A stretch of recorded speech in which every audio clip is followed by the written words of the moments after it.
We like to say Tasmania is inclusive and our education system is inclusive, but what is the real experience of that? You're going to hear from someone who's just been doing a study into exactly that next. How much can we really know about the dead? In our podcast, we're gossiping each week about the divas, ruffians and con men of Australia's past. So join me, Alicia Simmons. And me, Lee Boucher.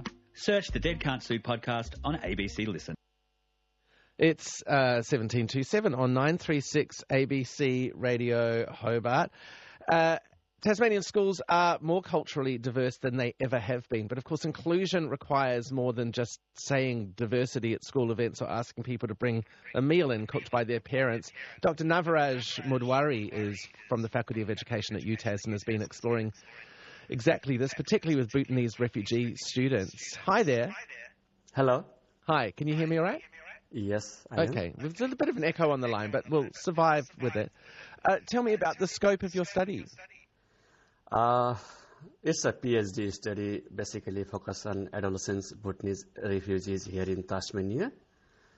How they, they're experiencing their schooling in Tasmania is basically about, exploring their experience from their perspective. And what did you learn? It's a great, learning for me. The most important thing is that many students, those who have very disrupted background of schooling and all those things, but still they are very resilient. They are very hopeful. If opportunity given, they are very optimistic to success in future. That's the very positive stories I heard from them. That's the great finding of my study. And I think we can look at people who've migrated to Australia throughout history, particularly if they're escaping war, and they've shown that same resilience, that commitment to get involved, to do as well as they can. What's their reception like in the schools? How do people respond to their language, to their colour of their skin, to their food?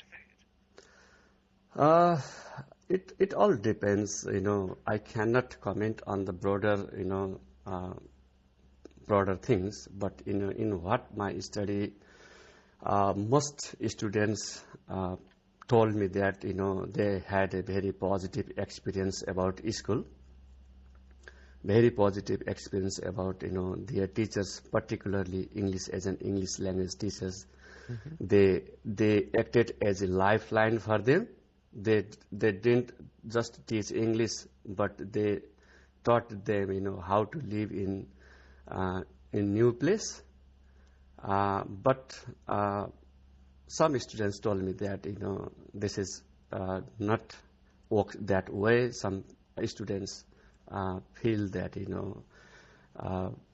some kinds of racism and stereotyping as well. So this is a mixed stories, but overall finding was they are experiencing very positive, getting positive support from school and their peers and from their teachers, and they are very resilient and optimistic to be part of the Tasmanian community.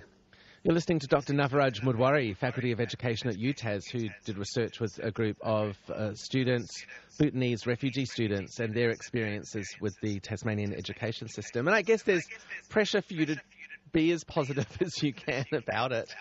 But what does it mean for students' learning outcomes if they can't fully express their culture in school or fully be themselves? That's the very right question. Right questions, and I think many Tasmanian schools are doing some excellent work, and also my research found many students who spoke very positively about their teachers, EL programs, and the support they received. But at the same time, the cultural responsiveness isn't destination where we can say we are arrived. It's an ongoing process. So the real test is whether students feel safe, respected, valued in every day in their school.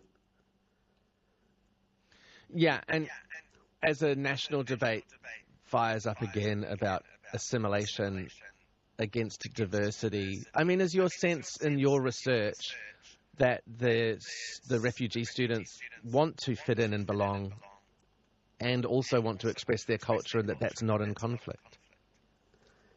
Yeah. My, the broader findings of my study is that, the students fit into themselves in the school environment, but at the same time, it is the school's duty to adapt themselves according to their students' demographics as well. Overall, school and teachers for the students, and if the students in their classroom feel respected, accepted, means that they can include into the classroom, they feel belong, and then this all result the positive outcome. So it is not the one-way traffic. It's the two-way process. Well, so Navraj, systems love being a one-way traffic, don't they? They like to go, this is the system, this is how it works. How do you make a system welcoming to cultures as diverse as Bhutan, as Nepal, as African nations? People come here from everywhere. This is it's easy, or at the same time it is not the easy the task. But we can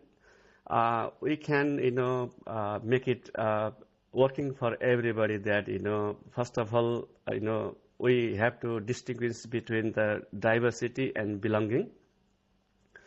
Diversity is about who is in the room, but belonging is something a bit deeper. Belonging is about people feel when they are there. Means that the student's experience is really matters for the belonging. If the students belong in their classrooms, mean that they can learn better. And it is not for them, it is for all, people, students, and country as a whole. That's the important, thing that for school, for teachers, they are already, doing very amazing work, very positive work. But the belonging and cultural responsiveness, do not demand more from the schools and teachers, but do in a bit different way. Just care about their students, listen to them, and always ask their experience, because the belongingness and cultural responsiveness does not always reflect in the policy and programs. It depends on how the students in the classroom feels in a daily way, how they experience their classroom in a daily way. So just asking to them, just listen to them, and work from there. That's the main thing we can make more inclusive, cultural responsive, and feel belong all students in the schools, and ultimately we can achieve very positive outcome. And Navraj, what are the sorts of things, lots of teachers listen to this program, though hopefully they're sleeping in today, last day of school holidays. What are the sort of things that create belonging? Is it about pronouncing people's names correctly, or not saying, oh, I'll probably mess this up, as Australians are fond of doing? Is it putting stuff up from the culture? Like, what kind of things give that feeling of belonging? Teachers played a huge role in this space. In my research, many students describe teachers, especially English as an additional language teachers, as lifelines, as I mentioned before. Teachers did much more than teach English. They can build confidence, encourage students, help them to navigate school, and often become trusted adult in their life. And they don't do the extra job for this. Just in everyday school, just they can learn to pronounce their students' name correctly, and just listen to them, and just impress their students that their teachers really care about them. That's the core message. So great to talk to you, and thanks for sharing those findings of your study, and I hope it goes well. Thank you very much for having me. Dr. Navaraj Mudwari, there, Faculty of Education at UTAS, with some really important work there, and just reminding us that those English as a second language teachers aren't just teaching people how to speak it Aussie, they're teaching people how to belong in a culture, how to be a Tasmanian, what kind of language you need for your work site or the jobs that you might do, and it's such an important job.